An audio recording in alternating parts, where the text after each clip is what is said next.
સાચા ભક્તની વાર્તા। મારી ચેનલમાં નવા છો તો મારી ચેનલને લાઈક કરો, શેર કરો, સબસ્ક્રાઇબ કરો। ધન્યવાદ। એક સમયે ભગવાનના સાચા ભક્ત હતા। તે ખૂબ જ ગરીબ હતો, પરંતુ ભગવાનમાં તેની શ્રદ્ધા ખૂબ જ મજબૂત હતી। તે દરરોજ મંદિરમાં જઈને ભગવાનની પૂજા કરતો હતો। એક દિવસ તે મંદિરેથી ઘરે જઈ રહ્યો હતો ત્યારે રસ્તામાં તેને કેટલાક લૂંટારા મળ્યા। ભક્ત પાસે અમુક સામાન અને ભગવાનની કિંમતી મૂર્તિ હતી। ડાકુઓએ ભક્ત પાસેથી તમામ સામાનની માંગણી કરી।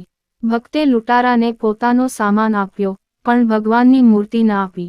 જ્યારે ડાકુઓ દ્વારા દબાણ કરવામાં આવ્યું ત્યારે તેને કહ્યું, હું ભગવાનનો ભક્ત છું, હું મારી સંપત્તિ અને મારો જીવ આપી શકું છું, પરંતુ હું ભગવાનને છોડી શકતો નથી।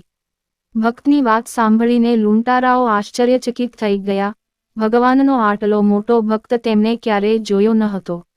લૂંટારાએ ભક્તને કહ્યું, મેં મારા જીવનમાં તમારા જેવો ભક્ત ક્યારેય જોયો નથી, જે વિચારે છે કે ભગવાનને આપવા કરતાં પોતાનું જીવન બલિદાન આપવું વધુ સારું છે।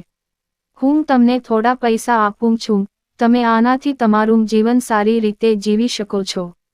પૈસા? ભક્તે લૂંટારાના પૈસા લેવાની ના પાડી।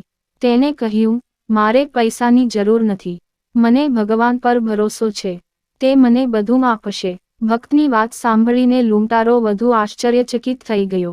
ભગવાનનો આટલો મોટો ભક્ત અને આટલો પ્રામાણિક વ્યક્તિ તેને ક્યારેય જોયો ન હતો। લૂંટારુએ ભક્ત પાસેથી આશીર્વાદ લીધા અને ત્યાંથી ચાલ્યો ગયો। ભક્ત ઘરે ગયો અને ભગવાનની પૂજા કરવા લાગ્યો। તે ભગવાનનો આભાર માની રહ્યો હતો કે તેને લૂંટારાથી બચાવ્યો। ભક્ત જાણતો હતો કે ભગવાન તેને ક્યારેય છોડશે નહીં। ભગવાનની કૃપા અને મહેનતથી એક દિવસ તે ભક્ત મહાપુરુષ બન્યો। બોધ: સાચા ભક્તની વાર્તા આપણને શીખવે છે કે આપણે હંમેશા ભગવાનમાં શ્રદ્ધા રાખવી જોઈએ। ભલે આપણે ગમે તેટલી મુશ્કેલીઓનો સામનો કરીએ, આપણે ક્યારેય ભગવાનમાં વિશ્વાસ ગુમાવવો જોઈએ નહીં। પૂરી વાર્તા સાંભળવા માટે ધન્યવાદ।